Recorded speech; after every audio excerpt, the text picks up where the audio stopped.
حضرت معاویہ رضی اللہ عنہ کا پیٹ نبی کی پیٹ مبارک سے لگا ہے. نبی نے دعا دی اللہم املہ علما، اللہ معاویہ کے پیٹ کو علم سے بھر دے. اور ادب سے نام نہ لے جو معاویہ کا، وہ نفس زکیہ ہو نہیں سکتا. نام تو لے لے گا ابو بکر و عمر کا فریب سے، پر نام معاویہ سے تقیہ ہو نہیں سکتا. اور یہ وہ خوش نصیب صحابی ہیں کہ جو خود بھی صحابی، ان کے والد ابو سفیان بھی صحابی، ان کی والدہ حضرت ہند بھی صحابی، ان کے بھائی بھی صحابی. معاویہ مدینے والے محمد کو وضو کراتا تھا. اور کیا معاویہ کی قسمت ہے، جب نبی وضو کرنے کے لیے بیٹھتے ہوں گے تو کس طریقے سے پہلے بسم اللہ پڑھتے ہوں گے. یہ معاویہ نے براہ راست سنا ہے. اور وضو کرتے ہوئے نبی نے دیکھا اور کہا معاویہ اللہ تجھے حکومت دے گا، اس میں انصاف کرنا. اس نبی کی حکومت شام میں ہوگی. یہ شام میں نبی کی حکومت کو مستحکم کرنے والا شخص کون تھا؟ تو جواب آئے گا معاویہ. تو اب نبی کی وہ جو تورات میں نشانی ہے، اس تورات کی نشانی کو ظاہر کرنے کا سبب جو شخص بنا ہے، اسی کو دنیا امیر معاویہ کہتی ہے. ایک مرتبہ ایک پہلوان نے نبی کو دعوت دی کہ آپ مجھ سے لڑو، جیت گئے تو میں ایمان لے آؤں گا. ابھی نبی نہیں بولے، ایک دم معاویہ اٹھ کے کہتے ہیں پہلے غلام سے مقابلہ کر لے، آقا سے پھر کرنا.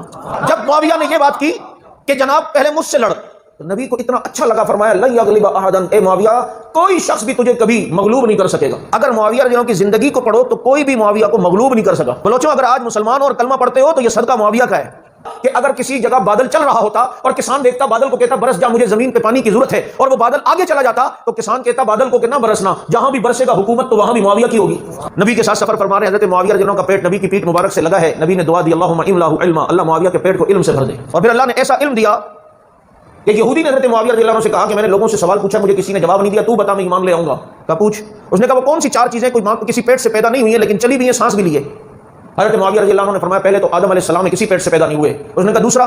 حضرت معاویہ نے فرمایا ابراہیم علیہ السلام جب بیٹے کو ذبح کرنے لگے تو اللہ نے جو جنت سے مینڈا بھیجا یہ کسی پیٹ سے پیدا نہیں ہوا. اس نے کہا ہے معاویہ میں نے آخری نبی کے ساتھیوں کی علم کی اپنی کتاب میں یہی نشانیاں پڑھی تھی، اور کلمہ پڑھ کے مسلمان ہوتا ہے. کیوں نہ ہو کہ دعا نبی نے دی ہے اللہم اجعلہ ہادیا مہدیا واہدی. اللہ کے نبی نے حضرت معاویہ کو مہدی کہا. ایک وہ مہدی بھی ہیں جن کا ہم سب انتظار کر رہے ہیں. اس مہدی کو مانتے ہو؟ اس مہدی کو کیوں نہیں مانتے جس کو مہدی خود سرکار کہہ رہے ہیں؟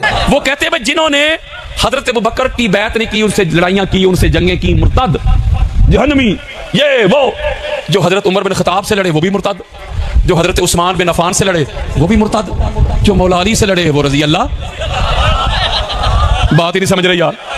وہ یارو اگر آپ کہتے ہیں یہ سارے خلفائے راشدین ہیں تو پہلے خلیفہ کے دشمن بھی آپ کی نظر میں مرتد، دوسرے کے بھی مرتد، تیسرے کے بھی مرتد، تو چوتھے اور پانچویں کے آپ کہہ رہے ہیں رضی اللہ.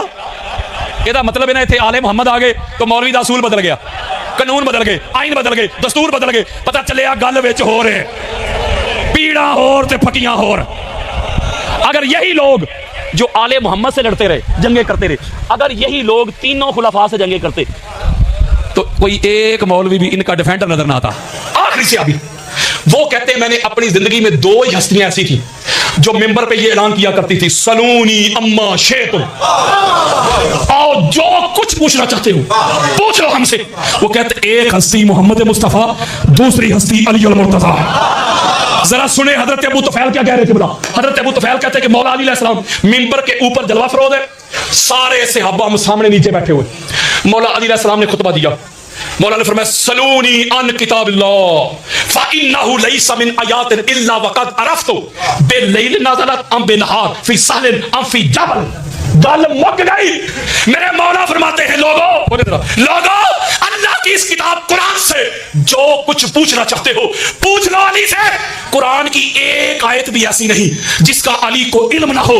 جو رات کو نازل ہوئی علی اسے بھی جانتا ہے، جو دن میں نازل ہوئی علی اسے بھی جانتا ہے، جو پہاڑ پہ نازل ہوئی علی اسے بھی جانتا ہے، جو میدان پہ نازل ہوئی علی اسے بھی جانتا ہے. بلکہ آقا علیہ السلام نے یہ ارشاد فرما کے تو مضمون ہی حل کر دیا، جس کو ام المومنین حضرت ام سلمہ روایت کرتی ہیں رضی اللہ تعالی عنہا، اہل ایمان کی امی جان. اے الگ گل ہے مولوی صاحب نو اے ماں نظر نہیں ہوندی، یہ ماں اس لیے نظر نہیں آتی، یہ وہ ماں ہے ہماری جو بی بی پاک کی مصیبت اور بیماری میں ان کی خدمت کرتی رہی. یہ وہ ماں ہے ہماری جن کو بی بی پاک اماں کہہ کے بلاتی تھی. یہ وہ ماں ہے ہماری جب مولا حسین بادشاہ سرکار کربلا معلیٰ تشریف لے کے گئے تو پیچھے فاطمہ صغریٰ کی خدمت کرتی رہی. یہ وہ ماں ہے ہماری جن کو آقا علیہ السلام نے کربلا معلیٰ کی مٹی عطا کی تھی جو جبریل لے کے آئے تھے. یہ وہ ماں ہے ہماری جو ہر نماز میں آل محمد کے دشمنوں پہ لعنت بھیجا کرتی تھی. حضرت ام سلمہ روایت کرتی ہیں انی سمیت رسول اللہ صلی اللہ علیہ وآلہ وسلم یقول، علی ما القرآن والقرآن ما علی لا یفترقانی حتی یرد علی الخوف. اما کہتی ہے میں نے خود اپنے کانوں سے حضور کو فرماتے ہوئے سنا. اور سنو علی قرآن کے ساتھ ہے, قرآن علی کے ساتھ ہے, علی اور قرآن جدا نہیں ہو سکتے, جڑے ہوئے حوض کوثر پہ اکٹھے ہیں. میں نے کراچی یہ حدیث پڑھی تو ایک چٹ آ گئی, قادری صاحب کوئی خدا کا خوف کرے, آپ نے تو حضرت علی رضی اللہ عنہ کو نبی سے بھی بڑھا دیا. تو میں نے کہا مجھے نہیں پتا کس کا ہاضمہ خراب ہے, کس سے علی کے فضائل ہضم نہیں ہوئے. میں نے کہا جس نے بھی چٹ بھیجی ہے سنو, ابھی تک تو میں علم بتا رہا ہوں دروازے کا, اور تجھ سے دروازے کا علم ہضم نہیں ہوا مولوی, جب شہر کھولا تو تیرا کیا بنے گا. بلکہ آقا فرماتے عالم من بعدی وعلی ابن ابی طالب. آقا فرماتے میرے بعد جو پوری کائنات میں جو سب سے بڑا عالم ہے اس کا نام علی ابن ابی طالب ہے. اور یہی ام المومنین حضرت عائشہ صدیقہ کا عقیدہ ہے. نہیں سمجھ رہے, وہ کہتی ہے پوری کائنات میں جو سب سے بڑے عالم ہے وہ علی ہے. اور یہی حضرت عمر بن خطاب کا عقیدہ ہے. یارو ہر بندے کا اپنا علمی لیول ہوتا ہے.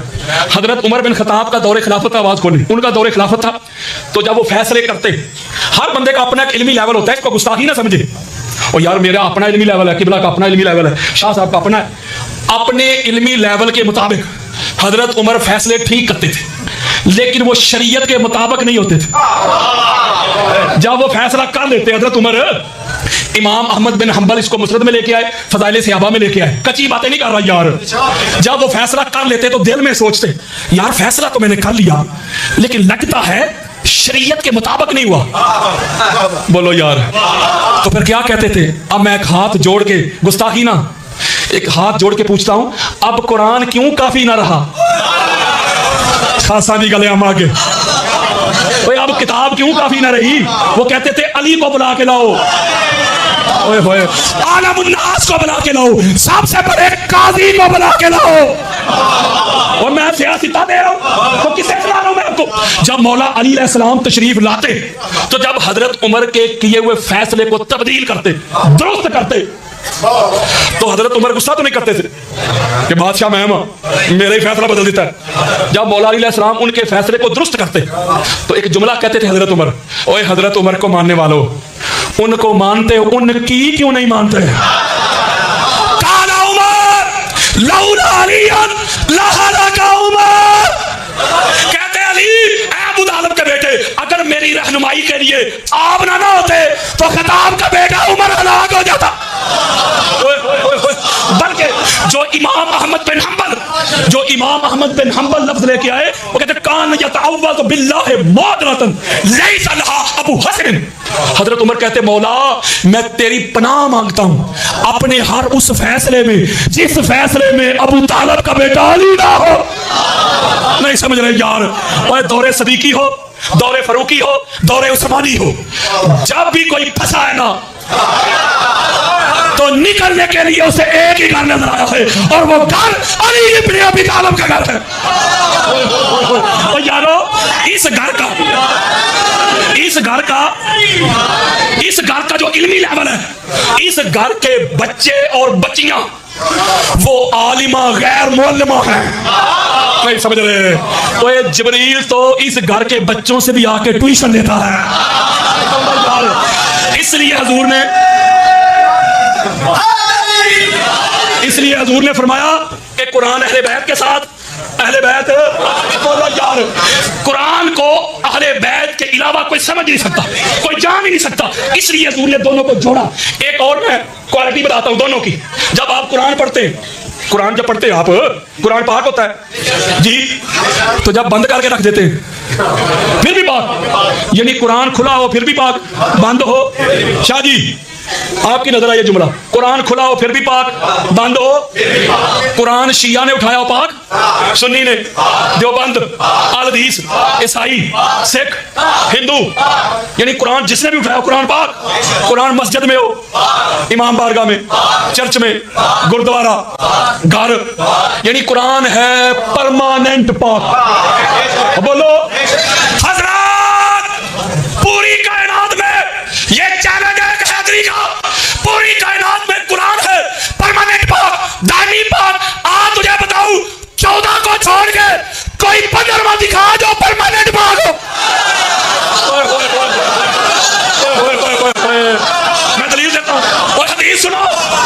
حدیث سنو، امام جلال الدین سیوطی، امام جلال الدین سیوطی کی کتاب ہے خصائص الکبریٰ، اس کی جلد کا نمبر ہے 2، صفحہ نمبر 154، اور یہ دارالکتب علمیہ لبنان کی شبیر کتاب ہے۔ آؤ ذرا میری طرف، ایک جملہ سنیں، کسی مولوی صاحب کی بیٹی ہو، کسی حاجی صاحب کی بیٹی ہو، کسی ولی غوث کتب تابی تبا تابی صحابی کی بیٹی ہو، جب وہ مخصوص ایام میں ہوتی ہے، بچوں سے میرا خطاب نہیں، اس پہ شریعت کی حد لاگو ہوتی ہے، شریعت کی، وہ شریعت کسی کے باپ کی نہیں، شریعت محمد اور آل محمد کی ہے، اس پہ شریعت کی حد لاگو ہوتی ہے۔ قرآن کو نہیں پکڑ سکتی، قرآن ہے پاک، تو ہے اس وقت ناپاک، اللہ کے گھر میں داخل نہیں ہو سکتی، نماز نہیں پڑھ سکتی، ان کی شرط ہے طہارت، تو ہے اس وقت ناپاک، نہیں سمجھ رہے ہیں؟ جب تک تو حیض و نفاس سے نکل نہ جائے، اور میں کہہ رہا ہوں مولوی صاحب 15 رمضان کا دن ہے،